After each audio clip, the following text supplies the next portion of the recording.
Hello friends, welcome back to my channel Vikas tech for you. दोस्तों आज मैं बात करूंगा UPPCL TG2 का सीरीज़ नंबर 2 जो कि आपके नवंबर में जो एग्ज़ामिनेशन होने वाली है दोस्तों, टेक्नीशियन 2 यानी TG2 के लिए। तो उसके लिए बहुत सारा इंपॉर्टेंट क्वेश्चन का सीरीज़ मैं दोस्तों लेके आया हूँ।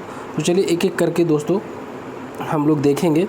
और दोस्तों हम अपने चैनल पे UPPCL TG2 के नाम से एक चैनल प्लेलिस्ट बना दिया हूँ। तो आप जो भी फ्रेंड्स अगर आप प्रिपरेशन कर रहे हैं UPPCL TG2 के लिए, तो आप उस प्लेलिस्ट सेक्शन में जाके और अपना जो वीडियोस नंबर 1, 2, 3 इस हिसाब से मैं लिख दिया हूँ, तो आपको आसानी से एक एक करके वीडियोस आप प्लेलिस्ट में देख सकते हैं। तो चलिए दोस्तों मैं आज फर्स्ट क्वेश्चन शुरू करता हूँ। सबसे पहला मेरा क्वेश्चन है कि निम्नलिखित में से कौन सा गैस डिस्चार्ज लैंप है। देखिए सबसे पहला क्वेश्चन क्या हमारा कि कौन सा गैस जो है हमारा डिस्चार्ज लैंप है। Which one of the following is a gas discharge lamp. दोस्तों पहला ऑप्शन हमारा सोडियम वेपर लैंप, बी है हमारा high pressure mercury vapour lamp जिसको HPM भी बोलते हैं। उसके बाद है दोस्तों हमारा low pressure mercury vapour lamp, और डी है हमारा ऑल ऑफ दी अबव। तो दोस्तों ये हमारा जो गैस डिस्चार्ज लैंप है, ये सभी जो है गैस डिस्चार्ज लैंप है। या सोडियम वेपर लैंप है वो भी, high pressure mercury vapour lamp है वो भी, और low pressure mercury vapour lamp, ये सभी जो है ये दोस्तों टोटल जो है हमारा ये गैस डिस्चार्ज लैंप है। तो ऑप्शन इसका राइट आंसर डी हो जाएगा दोस्तों। सोडियम वेपर लैंप भी हो जाएगा, low pressure mercury vapour lamp भी हो जाएगा, और high pressure mercury vapour lamp हो जाएगा। तो इसके लिए दोस्तों आंसर इसका राइट आंसर डी हो जाएगा। अगला क्वेश्चन है हमारा दोस्तों कि by metal strip of the thermostat is made up of. यानी दोस्तों हमारा है कि थर्मोस्टेट की द्विघातु स्ट्रिप निम्नलिखित की बनी होती है। जो हमारा बाई मेटल स्ट्रिप जो होती है थर्मोस्टेट में, वो किस चीज़ की बनी होती है। तो थर्मोस्टेट में जो द्विघातु स्ट्रिप है दोस्तों, ये हमारा जो है ब्रास यानी पित्तल का हमारा जो है ब्रास आयरन का हमारा बना होता है दोस्तों। ठीक है, तो इसका राइट आंसर क्या हो जाएगा, ए हो जाएगा दोस्तों। चलिए अगला क्वेश्चन मैं बात करता हूँ दोस्तों। अगला क्वेश्चन मेरा है,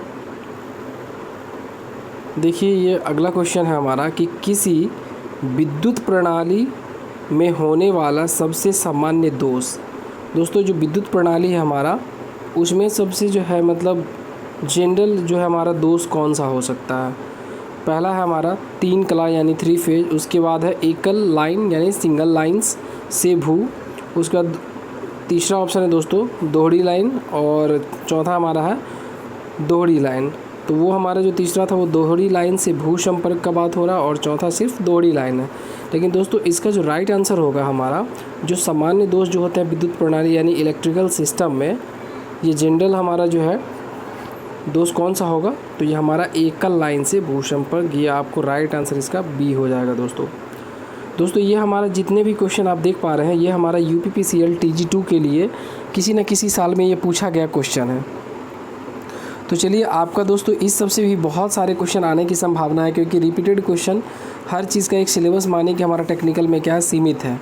तो ये हमारा उसी क्वेश्चन को घुमा फिरा के दोस्तों देगा, लेकिन ये सब क्वेश्चन बहुत सारे आपको हूबहू आपको क्वेश्चन एग्जाम में देखने को मिलेगा। तो आपके लिए प्रीवियस ईयर और प्लस आपको पैटर्न समझ में आएगा कि हमें किस तरह का क्वेश्चन UPPCL में आ रहा है। तो चलिए ये सब दोस्तों पूछा गया क्वेश्चन है। अगला क्वेश्चन चलिए मैं देखता हूँ दोस्तों। लिखा हुआ है कि वह भार जिसके शक्ति गुणक का मान 1 है, तो ये हमारा 1 कौन सा होता है। तो दोस्तों इसका राइट आंसर हमारा हो जाएगा तंतु लैंप यानी फिलामेंट लैंप को ही तंतु लैंप कहते हैं। ये हमारा क्या है, शक्ति गुणक कहते हैं।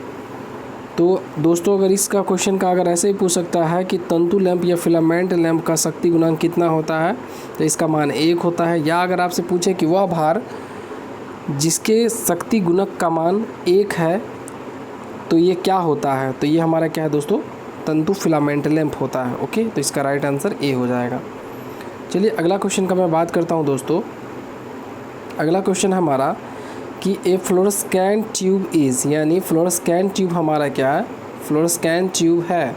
तो फ्लोरोसेंट ट्यूब क्या है, low pressure mercury vapour lamp, high pressure mercury vapour lamp, both low and high pressure mercury vapour lamp, और डी हमारा टंगस्टन फिलामेंट लैंप। तो दोस्तों ये हमारा जो फ्लोरोसेंट लैंप होता है, वो फ्लोरोसेंट लैंप दोस्तों low pressure mercury vapour lamp को ही हम लोग फ्लोरोसेंट लैंप बोलते हैं। दोस्तों ये हमारा फ्लोरोसेंट लैंप कैसा है, low pressure mercury vapour lamp है। ये दोस्तों 2015 में पूछा गया है UPPCL TG2 में। दोस्तों अगर मेरे चैनल पर फर्स्ट टाइम है तो प्लीज़ लाइक शेयर और सब्सक्राइब कर दीजिएगा। जो भी दोस्त अगर आपके UPPCL TG2 और DRDO की लगे प्रिपरेशन कर रहे हैं तो उनके लिए हेल्पफुल क्वेश्चन साबित होगा। चलिए दोस्तों अगला मैं बात करता हूँ। अगला क्वेश्चन हमारा है कि which of the following can not be use as a filament of lamps. मतलब दोस्तों कह रहा है कि कौन सा हमारा जो है फिलामेंट लैम्प के लिए ये प्रयोग नहीं होता है। Which one of the following can not be use as a filament lamps. इनमें से कौन सा दोस्तों जो है फिलामेंट लैम्प के लिए प्रयोग नहीं हो सकता है। दोस्तों यह क्वेश्चन आपको 2016 में पूछा गया है और 26/6/2016 का ये क्वेश्चन आया हुआ है TG2 में ही। देखिए ये TG2 में है दोस्तों, 2016 में पूछा गया क्वेश्चन है। तो दोस्तों ध्यान रखिएगा कि फिलामेंट लैम्प के लिए कौन सा प्रयोग नहीं होता। जैसे हमारा ये है carbon filament lamp, already filament की बात कर रहा है। उसके बाद हमारा टैनलम फिलामेंट लैम्प, ये भी फिलामेंट की बात कर रहा है। उसके बाद हमारा टंगस्टन फिलामेंट लैम्प, ये भी फिलामेंट की बात कर रहा है। लेकिन ये हमारा दोस्तों जो नाइक्रोम फिलामेंट है ना, ये यूज़ नहीं होता, क्योंकि ये आपको पता होगा कि हमारा नाइक्रोम का तार जो है हमारा हीटर के लिए यूज़ किया जाता है। फिलामेंट लैम्प में इसका यूज़ नहीं किया जाता, इसलिए आपसे पूछा क्या है कि प्रयोग नहीं किया जाता है। तो यही दोस्तों जो हमारा नाइक्रोम फिलामेंट है ये यूज़ नहीं किया जाता, क्योंकि ये जो है हमारा जैसे विद्युत हीटर में नाइक्रोम की तार का यूज़ किया जाता है। बाकी बिजली के जो विद्युत बल्ब है उसमें फिलामेंट लैम्प का ही यूज़, जो कि टंगस्टन उसके अंदर रहता है। चलिए दोस्तों अगला मैं क्वेश्चन बात करता हूँ। अगला क्वेश्चन हमारा है कि which of the following does not work on the principle of the heating effect of the electric current. दोस्तों क्वेश्चन ये हमारा है कि निम्नलिखित में से कौन जो हमारा है कि ऊष्मन प्रभाव के सिद्धांत पर निर्भर कार्य नहीं करता है। यानी विच one of the following does not work on the principle of heating effect of electric current. दोस्तों कौन सा हमारा कार्य जो है ऊष्मन प्रभाव के सिद्धांत पर नहीं करता है। पहला हमारा है वाटर हीटर, उसके बाद हमारा है टंगस्टन फिलामेंट लैम्प, तीसरा हमारा है इलेक्ट्रिक केटल और चौथा हमारा है DC मोटर। दोस्तों आपको पता है कि हमारा वाटर हीटर ऑलरेडी हीटिंग की बात हो रही तो ऊष्मन होगा ही, तो ये तो होगा। उसके बाद हमारा क्या है टंगस्टन फिलामेंट लैम्प, इससे भी हीटिंग की बात होती है दोस्तों, ऊष्मा तो 100% है, उससे होगा ही। इलेक्ट्रिक केटल जो आपको जो भी जिसमें गर्म करते हैं दोस्तों इलेक्ट्रिक केटल में पानी वगैरह, तो वो हमारा इलेक्ट्रिक केटल, तो इसमें सभी में क्या है ऊष्मन प्रभाव तो होगा। लेकिन DC मोटर में दोस्तों वो वहाँ पे हीटिंग, वहाँ पे हमारा क्या है, वहाँ पे ऊष्मन प्रभाव नहीं होगा दोस्तों, ठीक है ना। तो इसलिए इसका राइट आंसर जो होगा वो D ऑप्शन होगा। पूछा है दोस्तों कि कार्य नहीं करता है, कौन सा कार्य, तो DC मोटर हमारा ऊष्मन के प्रभाव के सिद्धांत पे कार्य नहीं करता। बाकी ये तीनों जो हमारा है ये ऊष्मन के प्रभाव के सिद्धांत पे कार्य करता है। चलिए दोस्तों अगला क्वेश्चन मैं बात करूँगा। अगला क्वेश्चन है कि कैंडला निम्नलिखित की किसकी इकाई है। दोस्तों कल के क्वेश्चन में ये क्वेश्चन फिर से रिपीटेड क्वेश्चन आया, क्योंकि ये क्वेश्चन पिछले सेट में भी दूसरा पूछा गया था, लेकिन ये आपसे पूछ रहा है क्या कि कैंडला जो है किसकी इकाई है। ये दोस्तों UPPCL TG2 में ये 2015 में पूछा गया क्वेश्चन है। तो हमारा दोस्तों याद रखिएगा जो हमारा कैंडला है ना, वो ज्योति तीव्रता का मात्रा जो है हमारा ल्यूमिनस इंटेंसिटी का ज्योति तीव्रता का मात्रा हमारा क्या है कैंडला है दोस्तों, और ज्योति फ्लक्स क्या हमारा ल्यूमेन है। उसके बाद दोस्तों चलिए अगला मैं क्वेश्चन बात करता हूँ। और दोस्तों अगर जैसे तरंग दैर्ध्य का अगर मात्रा का अगर आपसे पूछे तो वो तो एंगस्ट्रॉम में होता है, आपको ही पता होगा। चलिए दोस्तों मैं अगला बात करता हूँ कि प्रतिदीप्ति लैंप यानी फ्लोरोसेंट लैंप में चौक क्या कार्य करता है। दोस्तों आप देखे होंगे कि जो हमारा फ्लोरोसेंट लैंप जो रहता है ट्यूब्स, उसमें जो है आप चौक लगे हुए देखे होंगे। तो वही पूछ रहा है कि प्रतिदीप्ति लैंप जो हमारा फ्लोरोसेंट लैंप है उसमें चौक का क्या कार्य होता है। तो दोस्तों याद रखिएगा पहला ऑप्शन हमारा है कि शक्ति गुणांक में सुधार यानी इम्प्रूव पावर फैक्टर। उसके बाद सर्वत्र एक समान प्रकाश सुनिश्चित करना। उसके बाद है रेडियो व्यतिकरण यानी रेडियो इंटरफेरेंसेस कम करता है। और चौथा हमारा क्या प्रारंभ में आर्क प्रारंभ करने के लिए उच्च वोल्टेज उत्पन्न करता है। दोस्तों ये हमारा फ्लोरोसेंट ट्यूब जो होता है ना, फ्लोरोसेंट लैंप में हमारा जो चौक का काम है ये हमारा कि प्रारंभ में यानी इनिशियली में क्या कहता है आर्क प्रारंभ करने के लिए उच्च वोल्टता उत्पन्न करना, यही इसका राइट आंसर होगा। बाकी जो हमारा दोस्तों ये देख रहा है कि शक्ति गुणांक में सुधार इम्प्रूव पावर फैक्टर, अगला हमारा क्या है सर्वत्र एक समान प्रकाश सुनिश्चित करता है। तो ये चौक का मुख्य रूप से काम दोस्तों वही है, एक करंट का लिमिटेशन भी रखता है और हमारा स्टार्टिंग में क्या करता है, प्रारंभ में आर्क प्रारंभ करने के लिए उच्च वोल्टता उत्पन्न करता है। तो इसका राइट आंसर दोस्तों क्या हो जाएगा, हमारा डी ऑप्शन इसका राइट आंसर हो जाएगा। चलिए अगला क्वेश्चन मैं बात करता हूँ दोस्तों। अगला है कि CFLS समान किस सिद्धांत पर कार्य करता है। तो जो हमारा जो CFLS जो होता है दोस्तों किस सिद्धांत पर कार्य करता है, पहला हमारा ऑप्शन है देखिए CFLS किसके सिद्धांत पर कार्य करता है। दोस्तों ये हमारा UPPCL TG2 2015 में ये पूछा गया है। तो ये हमारा दोस्तों पहला है कि सोलर लैंप, दूसरा हमारा प्रतिदीप्ति यानी फ्लोरोसेंट लैंप, तीसरा हमारा टंगस्टन फिलामेंट लैंप और चौथा हमारा है हैलोजन लैंप्स।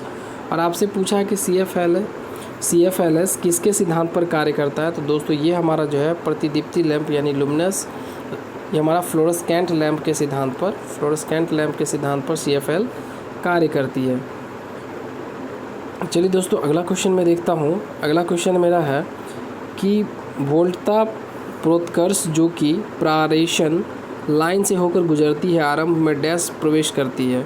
दोस्तों ये हमारा वोल्टता प्रोत्कर्षण जो है ये हमारा पारेषण लाइन से होकर गुजरती है। तो शुरुआती यानी आरंभ में पूछ रहा है कि डैश में प्रवेश करती है। पहला हमारा है कि धारा के परिणामित्र में, उसके बाद है परिपथ वियोजक में, उसके बाद है सी हमारा स्विच गियर और चौथा है दोस्तों हमारा त्वरित निरोधक। तो दोस्तों वोल्टता प्रोत्कर्ष जो है हमारा किससे होकर शुरुआती में किससे होकर प्रवेश करता है। तो आप याद रखिएगा कि वोल्टता प्रोत्कर्ष जो है पारेषण लाइन में किससे होकर प्रारंभ करती है गुजरना। तो ये हमारा